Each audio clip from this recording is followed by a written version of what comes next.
Tue te rangi e tue honei, tue te papa I takoto nei, tue te here tangata ka rongo te pō, ka rongo te ao, tihei mauriora.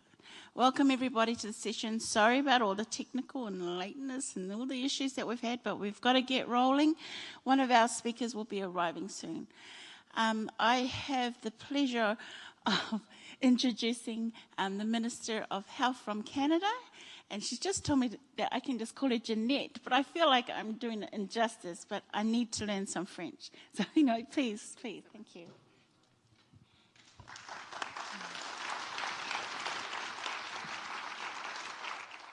Well, good morning, everyone. It's an absolute pleasure to be here with all of you this morning.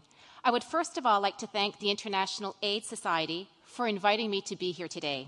It's an honor to represent Canada among such a distinguished group of individuals. We have a lot to talk about, but we truly have an awful lot to learn. Central to this are the perspectives of lived experience of people living with and affected by HIV and AIDS. To those of you who have chosen to share your stories, I truly want to say thank you. You exemplify what it means to be anti-fragile.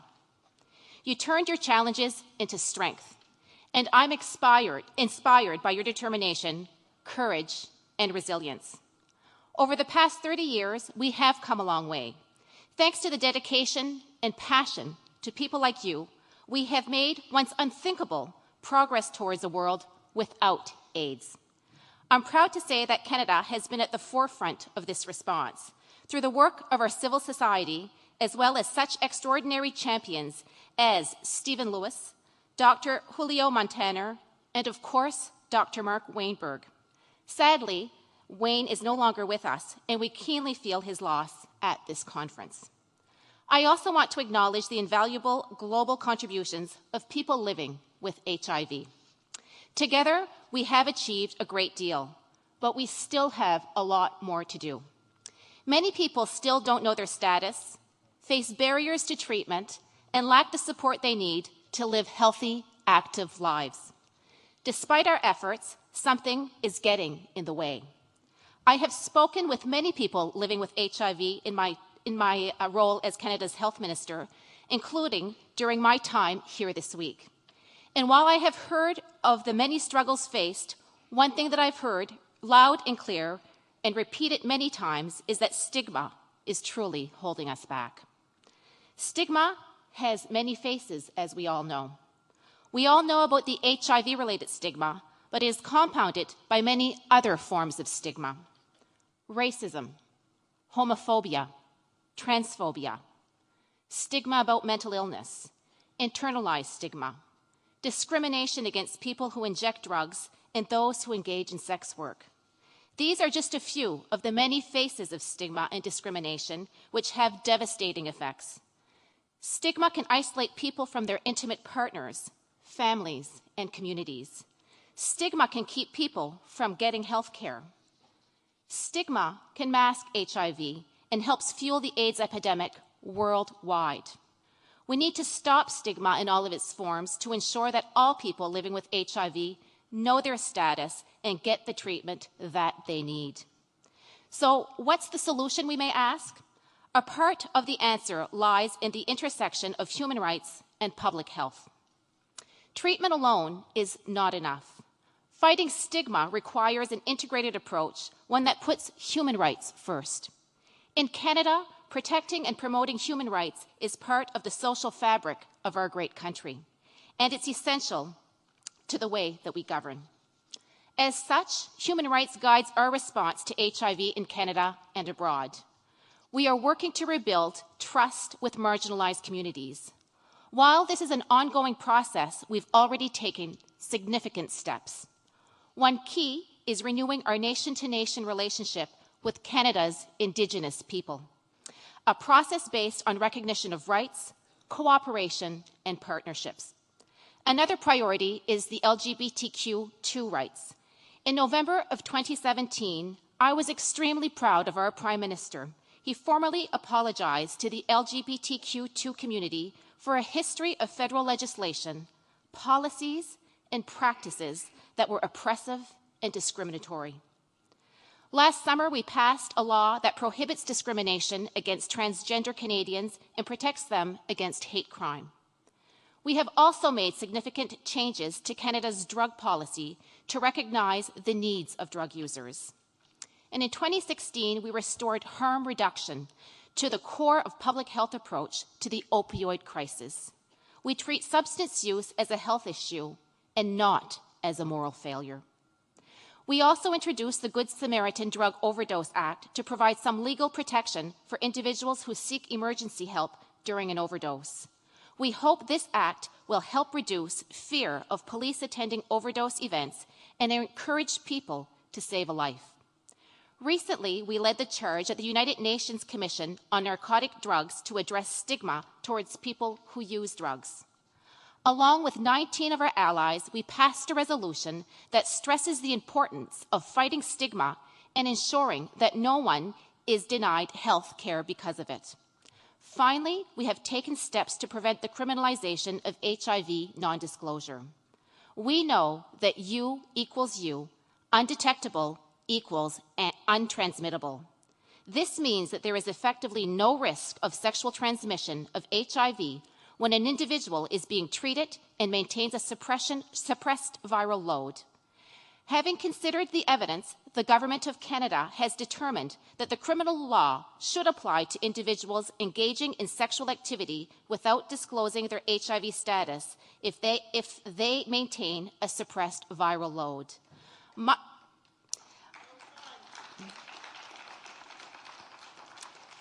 My colleague, the Minister of Justice, is working with her provincial counterparts towards addressing the criminalization of HIV. Because we know that HIV criminalization is a manifestation, a driver of stigma. And as such, the Government of Canada welcomes the work undertaken by experts to develop the expert consensus statement on the science of HIV in the context of criminal law, which was released yesterday, and supports its conclusions that more caution be exercised when considering criminal prosecutions. The U equals U message needs to be heard and has to be shared. We have a responsibility to reduce stigma in all of its forms. I truly want to challenge my fellow health ministers to share this message in their respective countries. Canada's response to HIV takes an integrated approach involving sexually transmitted and blood-borne infections, which share common risk factors and transmission routes. Just last month, Canada launched the new Pan-Canadian Framework for Action on Sexually Transmitted and Blood-borne Infections. This framework will help guide our collective efforts, including our annual investments of more than $87.5 million to reduce these infections. At the heart of the framework are the globally recognized 90-90-90 targets. I was happy to report on Canada's progress just last week. Good news, Canada has achieved one of our global targets and are making progress towards the other two. Based on the 2016 data, it is estimated that just over 63,000 people are living with HIV in Canada. Of these cases, we estimate that 86% have been diagnosed, 81% are being treated, and of these, 91% achieving viral suppression. I'm truly proud of the progress, but I know that we still have lots of work to do to achieve our goal. We need to get to the 90 across the board, and our government supports a number of initiatives to help us get there. For example, the Know Your Status initiative in Saskatchewan has been successful in promoting HIV testing in Indigenous communities using culturally appropriate models and is showing it is possible to decrease new diagnosis in their communities. Other important initiatives are supported by our national microbiology laboratories, which work with Indigenous partners to make culturally appropriate HIV testing accessible in Canada's rural and remote communities. And if you know anything about Canada, you certainly know that it's no small challenge. We are also supporting efforts to address stigma and discrimination in the health sector through the development of resources and training for frontline health providers to help them provide safe, non-stigmatizing services for people living or at risk of HIV. As we take action at home, we are also looking beyond the borders and supporting the global response to HIV/AIDS. We have and will continue to support the Global Fund to fight AIDS, tuberculosis, and malaria. We have pledged $804 million over 2 years, which will help ensure people with HIV and AIDS have access to the treatment they need, no matter where they live. And I am very proud that our government supports these and other initiatives, but I also recognize that these alone are not enough. We need to keep sharing knowledge, and most importantly, we need to engage in meaningful dialogue with people living with HIV and AIDS.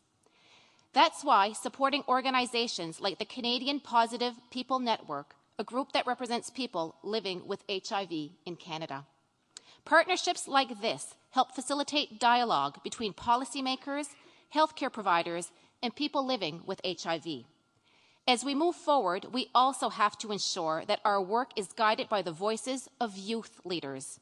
And I had the great pleasure yesterday of meeting with a young group of individuals, of brilliant young people, inspired to do tremendous work around the world. Young people are the global champions in the fight against stigma, not just for the future, but also for today. We need your passion, your engagement, and your inspiration to get to 1990, and then to end this epidemic for good. We have an opportunity to elevate that conversation, to explore challenges, and to share solutions.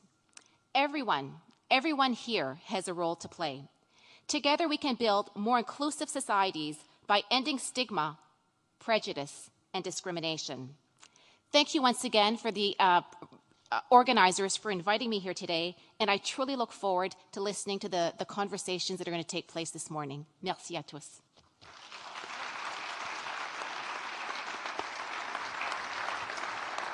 Thank you, Jeanette, for your wonderful talk. Hello, and let's get things started, because stigma is a very important subject to my heart and to all people, I think, in the room and in the panel. I like the first line on the description of the session. Racism is like a Cadillac. Malcolm X once said, every year there's a new model. It turns out that stigma and discrimination work in the same way. I think without stigma, we wouldn't be here, and without self-stigma, we would rule the world. Let me introduce my co-chair. This week I have the privilege to finally meet the amazing, gorgeous Marama Apala. She told me this is her 7th AIDS conference, and she not only walks the walk, but also talks the talk. Unfortunately, I had a sprained ankle, but I hope you get better soon. Marama is Executive Director of INA, Maori Indigenous and South Pacific HIV and AIDS Foundation, a board member of the International Council of AIDS Service Organization, global board member of International Community of Women Living with HIV, and a leader of the International Indigenous Working Group on HIV. She's also the chair of the International Indigenous HIV and AIDS Community. Marama was the first Maori indigenous woman to publicly disclose her status, HIV status, in 1993 already. And she has become a powerful advocate to the Maori women and the key populations.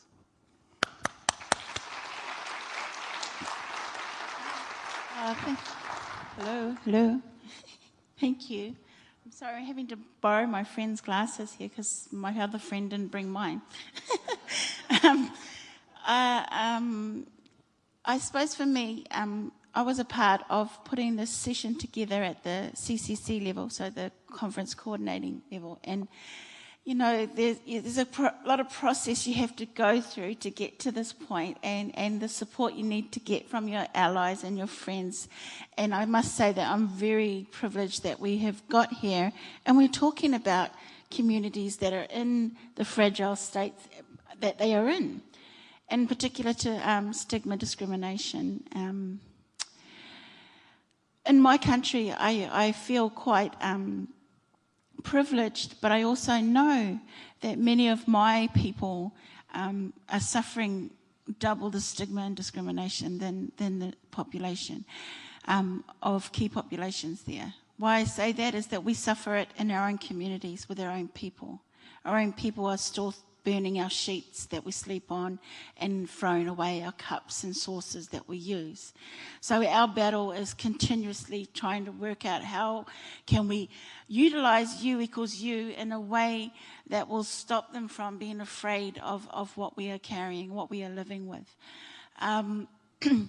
Today, I have the pleasure to be a part of introducing these wonderful speakers, but to know that, I really look at this through an Indigenous lens, and we need to keep working together across the world to rid us all of the stigma and this discrimination.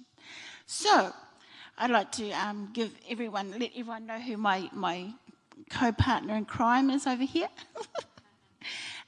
Leo Schenk, he's an award-winning journalist, HIV activist in the Netherlands. He's studied journalism. He's been living with HIV for more than 20 years. He's a hero. He's a hero of this area, and I'm so glad that we have these connections with people in this community. He was also one of the co-founders of Pos and Proud, a community-based organisation. I've got the glasses here and I'm not using them. That's really great. Sorry, Alexander. And a community-based organisation for and by gay men living with HIV in the Netherlands. He's developed and presented several events for gay men here, and particularly on topics of hepatitis C, which, it was great that our minister was able to, she's ours now, was able to bring up the bloodborne viruses such as hepatitis C, which is also very prevalent in my community. Ageing and HIV. Ageing is always a big thing for us. We're all getting there. We're living long time. We need that help. And anal health as well. So he's also the editor and in chief of Hello Gorgeous, the magazine that you all should have got in your conference bags, and part of the Stigma Experience, those containers that are out the front of the conference centre. And I think it's a brilliant idea, and I'll get him to talk about that when he has a chance. It's on here, sorry. See, I'm ad-libbing now, sorry. And we really need to give him a hand for being here as well for us. Thank you.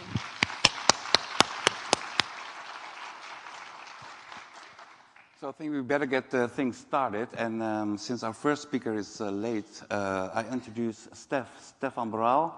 He's the faculty director of the Johns Hopkins Bloomberg School of Public Health in the United States, and he's also a family doctor, he just told me. Take the floor. Thank you. Yeah, I should highlight, I'm not the director of the School of Public Health, but I do work there. So it is my pleasure to speak today. My role as an academic is to talk about measurement, and then also a little bit about what we know about interventions, and really with a focus on stigma among key populations and sort of the concept of intersectionality.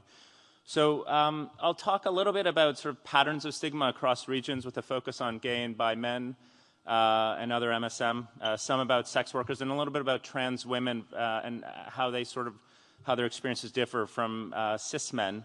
And hopefully Erica will still come and I think give more of a sort of a human voice to that. And then a little bit about integrated stigma mitigation interventions and some quick thoughts on moving forward.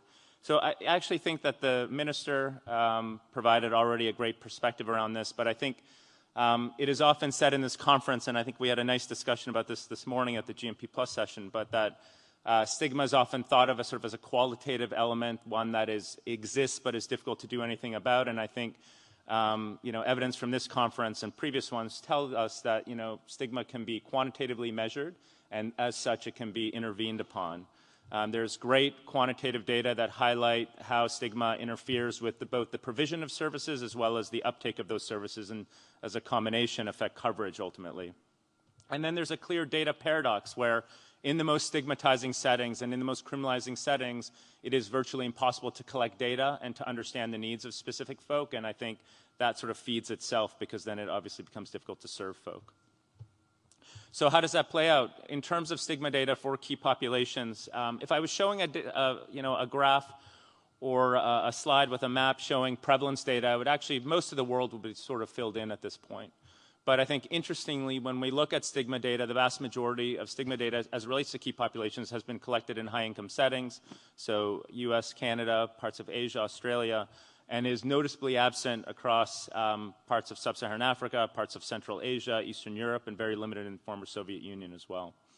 And so I think, again, in terms of responding, there's a very limited amount of data.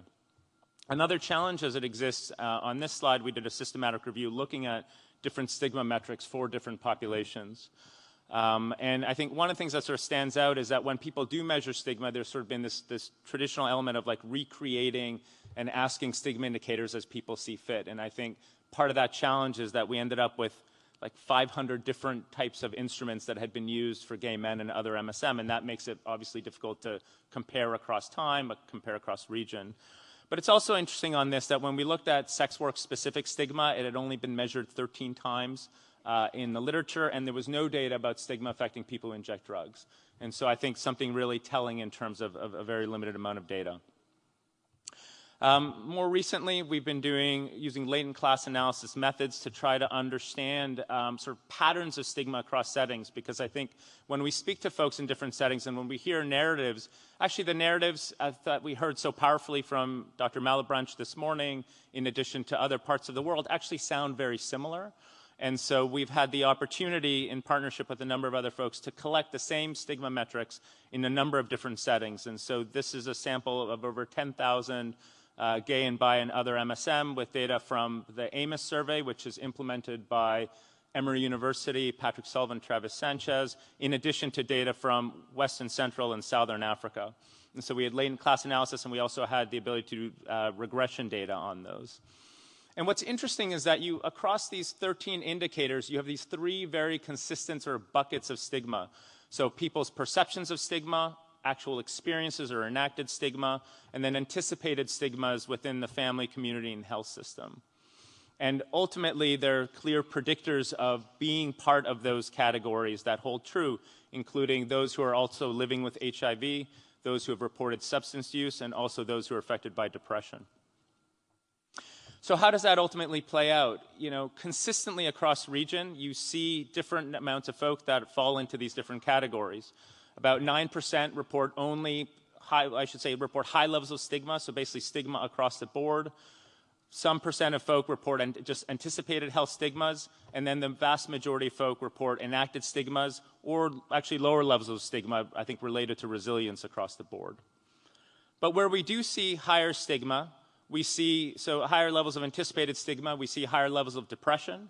Where we see high level of stigma across the board, we see folks more likely to be living with HIV, more likely to report substance use, and much more likely to be depressed according to the PHQ-9.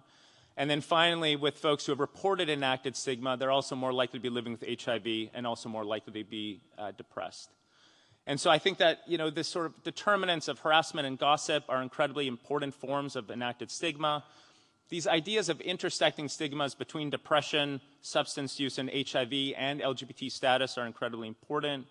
And then also addressing the folks of folks who both have mental health and are living with HIV. And I just wanted to sort of play that out in one country. So these are data from Lesotho. Often when we look at data like this, folks in the programming sphere are very interested in this sort of end element of risk practices, multiple partnerships, partner concurrency, condom and lubricant use. But actually, when you study this in a much more meaningful way, you can see that depression acts as a mediating determinant, and even as an antecedent of depression, stigma is a powerful mediator. And so I think it highlights that if we want to have any outcome and support folks to live and have healthy and positive sex, it's important to think about determinants of that. This is also true among sex work. So although there's far less data among sex work, there's also similar and strong data about intersectionality related to perceptions of stigma and living with HIV, anticipations of stigma in terms of folks avoiding healthcare, and then also people with community level stigma, which is really what most affects sex work, and also folks living with HIV. And then there's another element around structural stigma. We know that gay men and other men who have sex with men are criminalized in so many countries around the world, but sex work is almost universally criminalized, including in Canada and many other settings. And there's different models of criminalization of stigma, including full criminalization, either legal but strictly regulated, or legally restricted. And I think what you see here is that with each increasing sort of mode of criminalization, you see about a 60% increase in folks living with HIV. And so it highlights the sort of the challenges in serving folks with prevention and treatment services. I want to highlight a little bit with a focus on intersectionality. Often when we think of gay men's needs in sub-Saharan Africa, and I should say gay and trans women, we don't really think of the sort of the gender lens, and there's sort of this strict focus on this gender binary. And I will say there was a couple pre-meetings from this conference that really started challenging this, and I hope we see more of this at the main conference. In the studies that were focused on cis-MSM using a two-step gender assessment, actually about 20% of the people who were enrolled in those studies are actually trans women. And that varies to some extent across country, but this was 4,500 participants across those countries. And importantly, there are clear differences in discrimination by gender. People were much more likely to be excluded from gatherings, overhearing discriminatory remarks, having been arrested, jailed, etc. That's great. And I'll say that sort of these ultimately came into three main buckets. So interpersonal, in terms of being excluded, law enforcement, arrested, jailed, or ultimately violence. And I think one thing that's important, often folks will talk about trans folk that are disproportionately affected by mental health as well. Aidan Scheim has done some recent analysis looking at this in data from Cote d'Ivoire. And the point of these data are really at the bottom slide, is that when you look at the proportion of mental health attributable to stigma, you actually are able to explain away that increased proportion of depression. And it really is an element of higher levels of stigma that is causing that. As it relates to interventions, I have 2 minutes, and so I'm just going to say very quickly, I think often when folks do interventions for stigma, it is a single bullet. It is a single training. It's a one-day piece. And I think we wouldn't do that for any other part of the HIV response or really any other interventions. Anne Stengel led a systematic review that highlighted that the most effective interventions are ones that address multiple strategies, multiple domains of stigma. And so we tried to leverage that in terms of doing a stigma mitigation intervention in Senegal. I'll just say that the results of them were complicated, that using a stigma intervention that addressed the needs of folk before they engaged in clinics, at clinics, and then tried to create networks for folks after they left clinics. We saw decreases in fear of seeking health care. We saw decreases in avoidance of health care, but we actually saw the same amounts of enacted stigma reported within healthcare settings. And that was actually worse for folks living with HIV, it was worse for trans women, and it was worse for other gender nonconforming people. So I think it highlights the fact that stigma interventions are complex. I think we need to think about how we're evaluating them, because sometimes there's an assumption using just very simple measures that these are effective interventions. And we need to use the same standard of evidence that we would for other interventions as we think about how to do this better. So then just to sort of finish and moving forward, and hopefully there'll be a conversation around this. Stigma remains incredibly understudied. If I had to compare the number of times that the word stigma is measured to the time that a study has been funded around stigma, it'd be an interesting comparison. The reality is it's incredibly rare to still see quantitative measurement of stigma in the literature. But it absolutely is quantifiable, it absolutely is measurable, and it absolutely is actionable within the response. I think that we could look around the world and say that there are probably more similarities than differences in terms of individual experiences, at least as it relates to gay and bi men, and increasingly we're starting to understand the needs of trans women. And I think the results from the intervention say that we need to more effectively integrate stigma mitigation interventions within a broader set of HIV prevention treatment interventions. So thank you very much.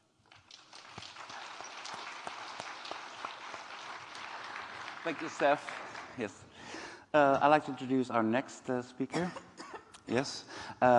Since we're all here, and I'm living in a HIV community where we only get older with HIV, so it's very important to also look through the lens of the youth. And I would like to give the floor to Musa Lumumba El Nassour. He's the founder of CIRSA, and that stands for, let me see where the Uganda. The Uganda Youth Coalition of Adolescent Sexual and Reproductive Health and Rights and HIV. Thank you so much. Yes, I am Musa from Uganda.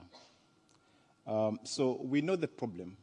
We know that discrimination, stigma, violence, and human rights violations continue to pose important challenges for young people because they don't have where to go, and even if they had where to go, they don't know how to negotiate. And even if they knew how to negotiate, they don't know how to navigate the systems. And then we also know that if then you're coming from a key population group, for example, if you're a young sex worker, a young MSM, a young transgender, a young woman or adolescent girl, then there is increased risk and vulnerability of being discriminated. And how is this being manifested? We see that there is misinformation around what young people can do. There is a tendency to require young people or adolescents to get then another person to consent for them in case they needed a service. And there's also lack of privacy in health facilities. There is forced sterilization being reported, forced testing, forced disclosure, which breaches confidentiality. So where are we? As communities and as young people and as people who are most impacted, we are saying we have needs and desires that need to be fulfilled beyond our HIV status. And we will not be treated as vectors of transmission. And as well, we are more than patients. We are more than people who need ARVs or Septrin, but we also have desires beyond our status. And we are all responsible for HIV prevention. What we are calling for is just an enabling environment where this can be possible. So what have we done? We've decided to go back to the young people, to learn with them, to learn from them how they are facing stigma and discrimination within the healthcare setting, but also within the communities. And these are the realities that young people are sharing with us. So one adolescent living with HIV stated that we are not just treatment models, but human beings with sexual desires too. Tell us about safer sex beyond ARVs. There's this tendency to think that when you're living with HIV and you're living with HIV, you should not have sex. I mean, you should not be in a relationship. Why? You're going to transmit HIV. And an interesting question from an adolescent girl who was 15. She asked, is it true that AIDS is a disease for wrongdoers? Her pastor said so. So these are the realities that we have in many of our communities where we have people talking about looking at HIV as being a disease for those who have done something bad. So what are they also saying? They're saying that beyond their HIV status, they are beautiful. Their curves don't lie even though they are living with HIV. Curves in terms of their hips, their beautiful faces, and everything don't lie beyond their HIV status. So as young leaders in the response, what are we doing? So we have decided to have a conversation with medical students where then we can identify barriers, identify drivers and facilitators for HIV-related stigma and discrimination within the healthcare setting, and then see how does stigma and discrimination manifest in the healthcare setting, and then what is the impact of stigmatizing people. So we can see that there is stigma and prejudice, social and cultural beliefs, which then manifest as denial of healthcare to people who are seeking them, including young people, that then impacts on the uptake of these services, including HIV testing, counseling, treatment, and beyond HIV, looking into sexual and reproductive health, mental health, name it. But we're also seeing that one of the drivers is fear and lack of access to means of protection. We are coming from countries where we are in resource-constrained settings, that sometimes the healthcare providers don't have the tools to use in terms of gloves. So when, for example, someone comes and you need to do maybe a rectal examination, digital rectal examination, and you don't have gloves, what do? So this, at the end of the day, impacts on the quality of care that is provided to people that need these services, which leads, again, to loss to follow-up at all stages of treatment cascades. Then we also know that we are operating in situations where we have legal, regulatory, and policy barriers that just that are not responsive to the emerging needs of people living with HIV, including young people in this case, where then we see cases of forced sterilization for young women, where there's this tendency, there's this thinking that they should not have children, because when they have children, then their children are going to be born with HIV, which leads to poor health outcomes. But also, we know that there is impunity and lack of mechanisms to redress stigma and discrimination that leads then to disrespect and abuse. I mean, when you don't have a system to address stigma and discrimination, when it's not structured, when it's not institutionalized, then at the end of the day, people are going to be abused. So working with the medical students, we are working to see that the medical curricula onto which medical students are trained to be future physicians is responsive to the needs, to the emerging needs of young people in HIV, and then looking at the medical curricula, what beyond HIV as a biomedical condition, what other aspects do we need to put in place? So we have been positioned to identify some of these as examples of how people living with HIV, including young people and young populations, are being discriminated against in the healthcare setting, where we have limitation of access to comprehensive health needs. In terms of when young people living with HIV or young populations get into these facilities, beyond giving them ARVs and Septrin, do we also look at, for example, their mental health? Do we also ask them if they're having, for example, an abnormal vaginal discharge?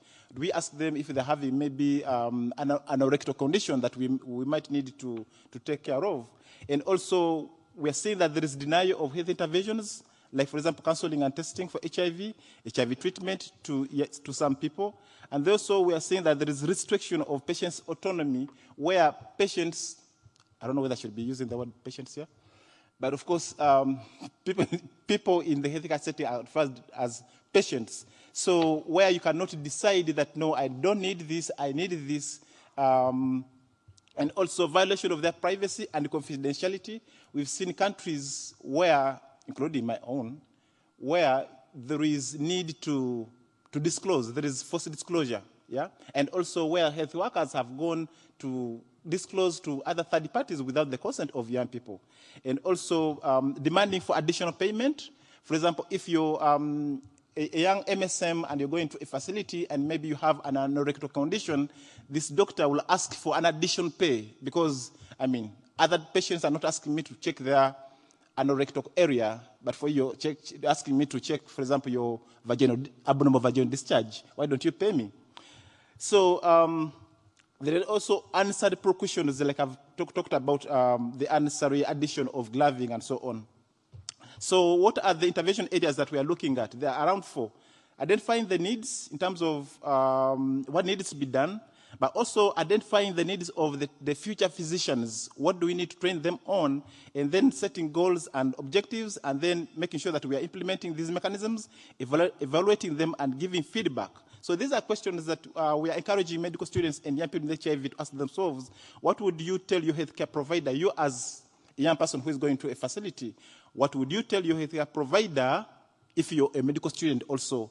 Or because we've seen situations where even healthcare providers who are known to be living with HIV are being discriminated against within the health system. So what would you tell your healthcare provider? But also, how can we end discrimination and stigma in the healthcare setting? So we are making sure that there is ongoing, conversations in the healthcare setting amongst everyone who is concerned. And we've been positioned to have just 1 minute. We've just been positioned to make sure that medical students are coming up with commitments to address stigma and discrimination within the healthcare setting, where they're committing to no more denial of treatment to people in HIV, including young people and young populations. There are no unnecessary precaution procedures. There is protection of all patients' autonomy, and there is no unconditional provision of prevention methods, testing and treatment. And there is commitment to ensure privacy and confidentiality to all that are seeking services. And the elephant in the room is we need to strive for a health system that, so you as a seeker for these services, what kind of system would you wish to see? You as the provider, what kind of service would you wish to see? You as a programmer, perhaps at a Ministry of Health level, what kind of health system would you want to see? And you as maybe a politician, what kind of health system would you wish to see? Thank you so much.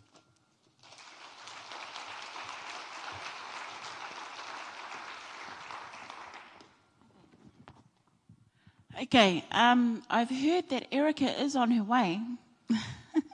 So of course, we will make allowances for when she comes in the room. I just want to give a couple of comments before we introduce the next speaker.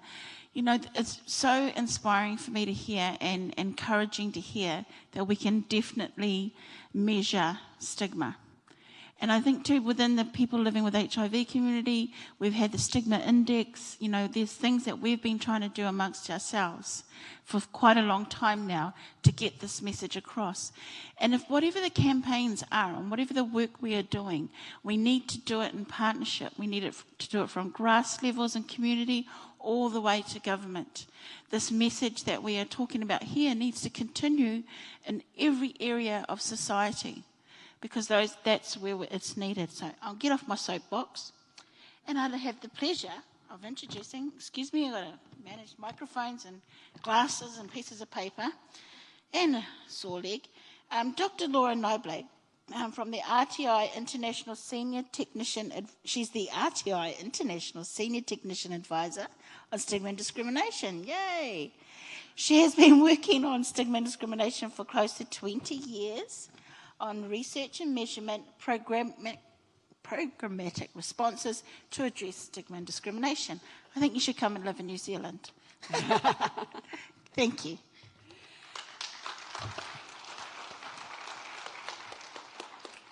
Thank you very much. It's such an honor to be part of this panel and talking about this important issue. I've been working on stigma for close to 20 years now, and it's still disturbing to me to come to a conference at this stage and hear some of our leaders saying, we don't know how to measure stigma.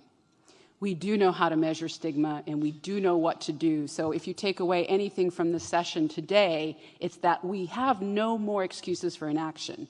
I've heard from our leaders and our donors and our politicians that we cannot address stigma because we don't know enough, we don't know what to do, and we can't measure it. That's not true.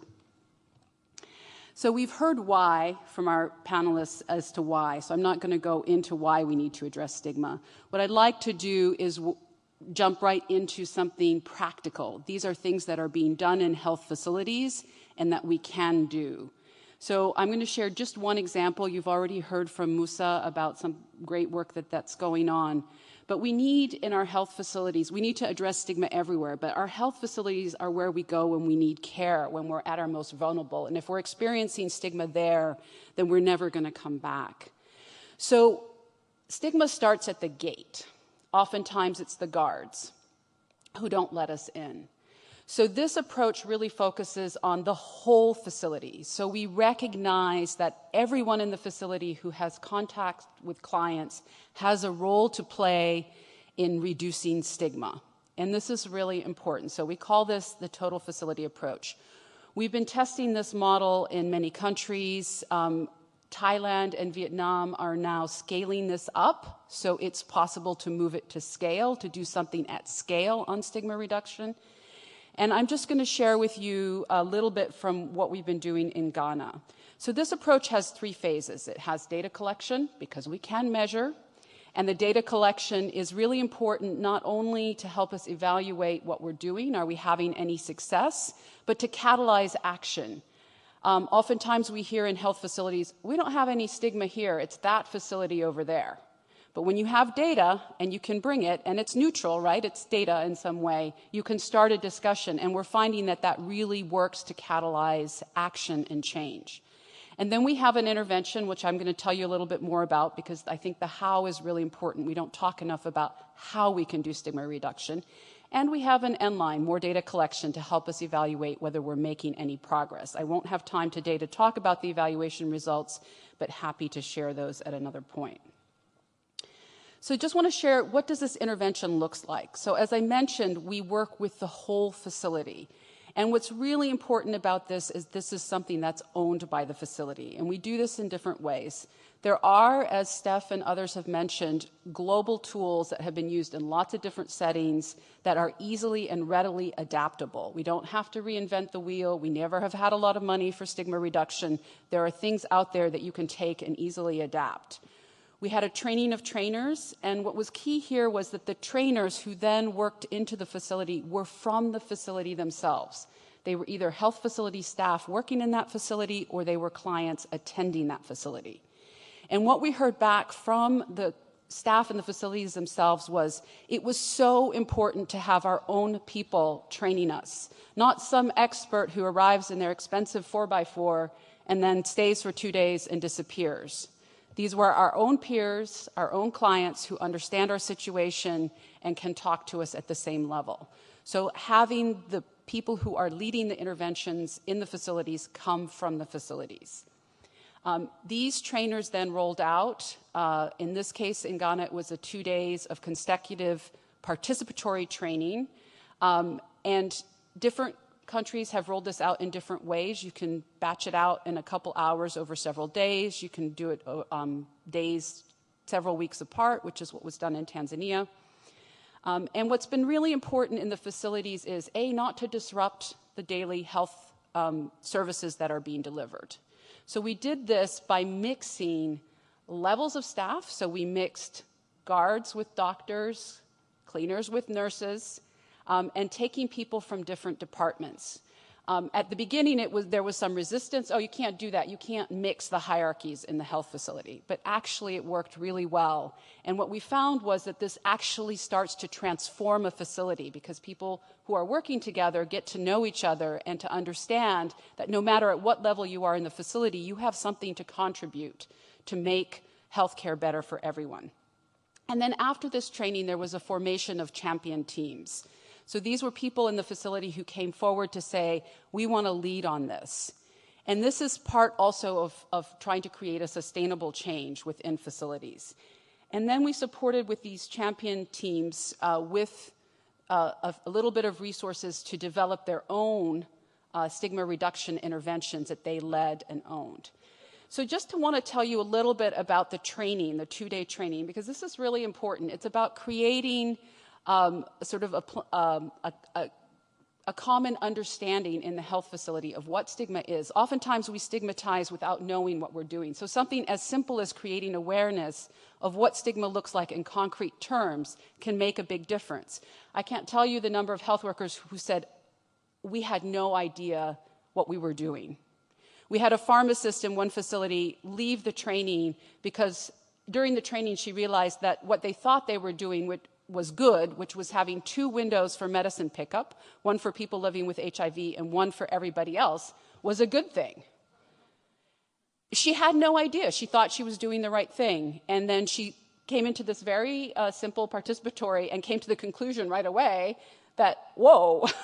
And so something as simple as that doesn't cost any money to close that second window or have both people going to both windows.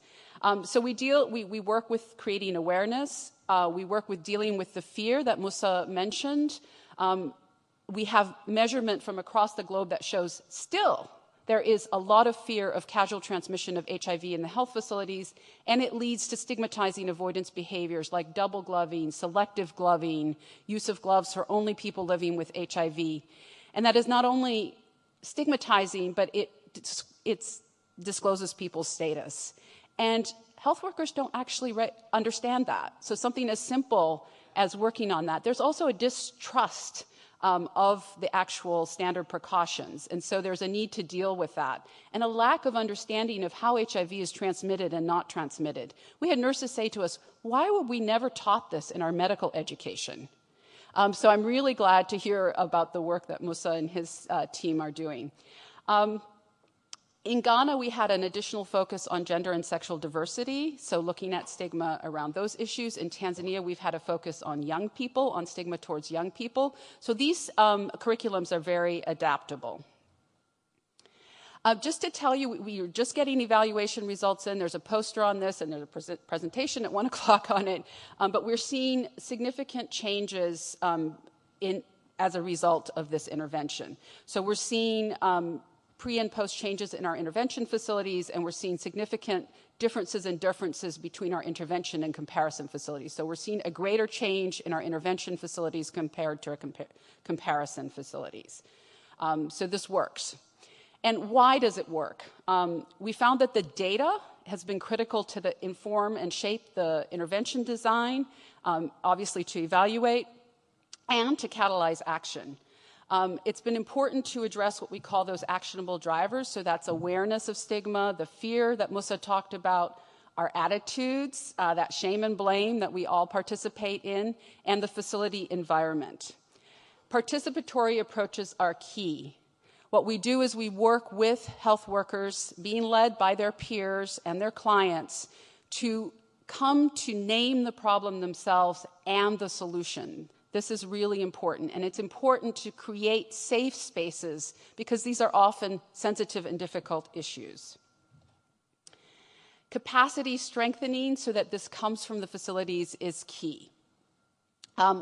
As this quote shows, this approach is something very different. We had a doctor at Tema General Hospital say to us, this is different from anything else we've experienced so far. We define the response and we own it and we're going to carry it forward. And we saw also that there was the way the training happened really changes the dynamics in the facilities between staff. And this has implications for patient care, client care, and also for health facility staff themselves. So I want to end by saying stigma reduction is a smart investment. If you're going to put your money anywhere, I can tell you this is the place to put it. If you invest in stigma reduction, you will have payoff across the cascade, across your 90-90-90s. And if you do not invest in stigma reduction, I do not think you will reach the 90-90-90s. And I want to say that this has a ripple effect beyond just HIV care. As we heard this morning, we need to be looking at how to integrate our responses, how to look at this. And what we're seeing in these facilities is that when you do stigma reduction, even if it's focused on HIV or key populations or youth, it has payoffs across the facility for all clients. And it is not that costly. We are having some cost studies coming out, and Thailand presented on this on Monday. And the cost per trainer in Thailand, per staff person trained in Thailand was $38. $38 to transform a health worker. And we're seeing out of Ghana that if you look at the cost per client served living with HIV, it's roughly $50. And if you look at it across all patients served, because when we reduce stigma, we improve things for all patients, it's 45 cents. It is not an expensive intervention. So I want to end by saying action is possible, and it's an imperative if we're going to create better lives for everybody and respond to the human rights violation that stigma and discrimination is. Scale up is possible. It's not cost prohibitive. We have what we need in terms of tools. And as we can see, there's lots of creative ways coming from facilities themselves to respond to this issue. Thank you.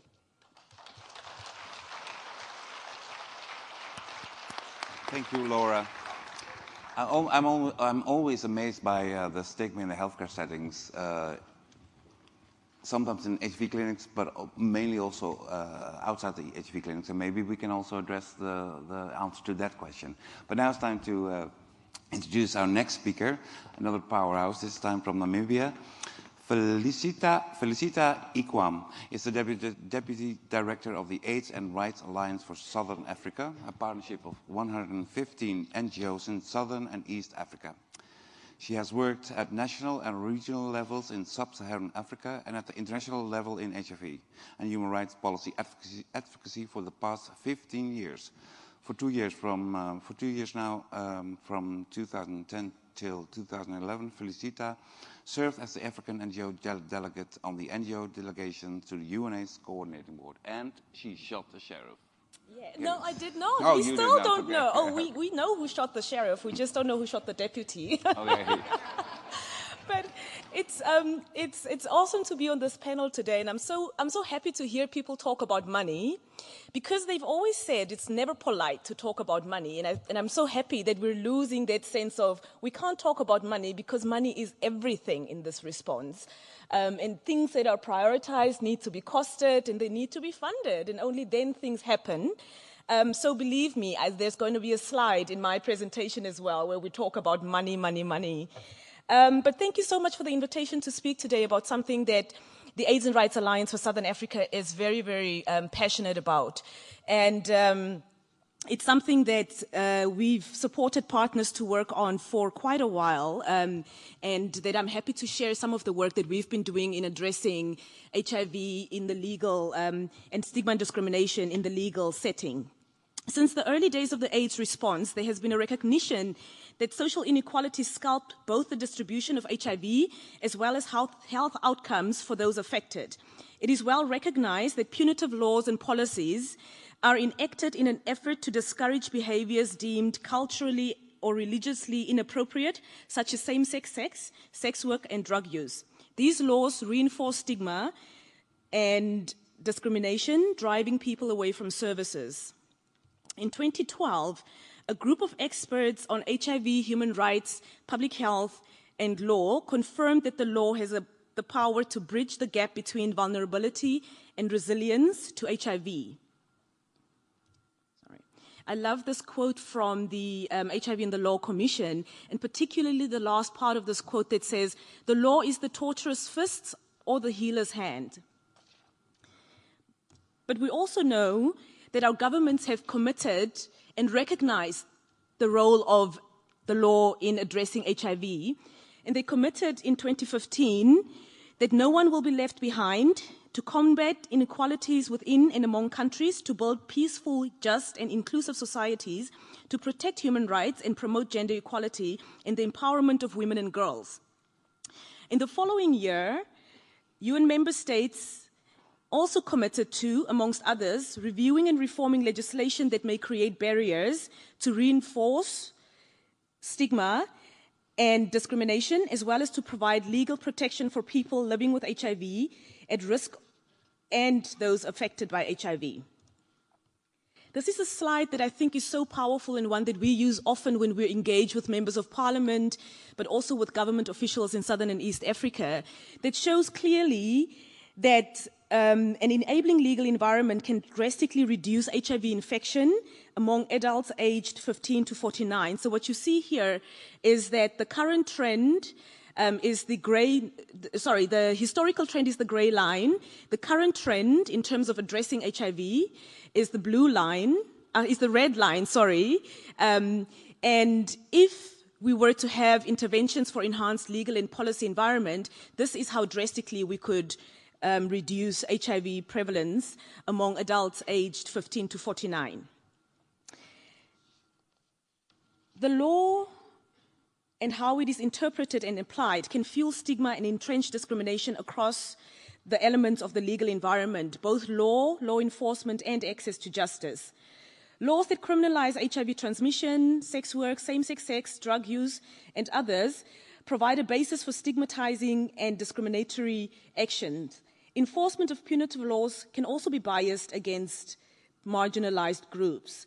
Further, access to justice for people living with HIV and at risk of HIV is limited. Thus, these groups are often not able to effectively use the courts and other legal mechanisms to access redress. But there is also an upside to the law, including that it promotes recognition, protection, and fulfillment of human rights, but it also obligates the establishment of programs and the provision of services, and can shape society's standards around things like sexuality, reproduction, etc. Despite these challenges that the law can create, there have been major successes over the past few years in addressing the negative impact of the law. And recently, at the launch of the supplementary chapter to the Global Commission's report, which happened on, I think, Saturday or Sunday, UNDP reported that 89 countries have advanced the recommendations of the HIV and the Law Commission, and this has included progress to repeal HIV criminalization laws in Ghana, Greece, Honduras, Kenya, and at least 2 US states. Tunisia has also recently passed a law to end violence against women in public and private life, and Jordan and Lebanon have strengthened legislation on marital rape. Canada, Colombia, Jamaica, Norway and Uruguay have decriminalized possession of small amounts of cannabis, and Jamaica erased the criminal records of low-level drug offenders. In particular, I want to draw your attention to advancements in science that have helped to further accelerate progress in the review of HIV criminalization laws and their application. As the Minister from Canada mentioned this morning, we are particularly proud as members of the HIV Justice Network to have encouraged, and we are encouraged by the potential of the expert statement that was released yesterday, the expert consensus statement on science on the science of HIV in the context of criminal law, which was drafted by 20 scientists from across the world that were convened by UNAIDS, the International Association of Providers of Care, and the International AIDS Society. This statement was issued in the Journal of the International AIDS Society yesterday, and the hope is that governments and people working in the legal and justice systems will pay close attention to the significant advances in HIV science to ensure that science informs the application of criminal law in cases related to HIV. But the unfinished business. Amongst 100 countries that have reported data to UNAIDS in 2017, 44 stated that they had laws specifically criminalizing same-sex sexual intercourse. About 3/4 of reporting countries criminalize aspects of sex work, and 87% criminalize drug use or possession of drugs. More than 2/3 of the reporting countries require parental consent for a child under 18 to access HIV testing, and more than half require parental consent for HIV treatment. But of these unfinished issues, I want to focus on 2 points, the first being funding of removal of legal barriers work, and the second being the impact of the scientific advances for stigma and discrimination in legal settings.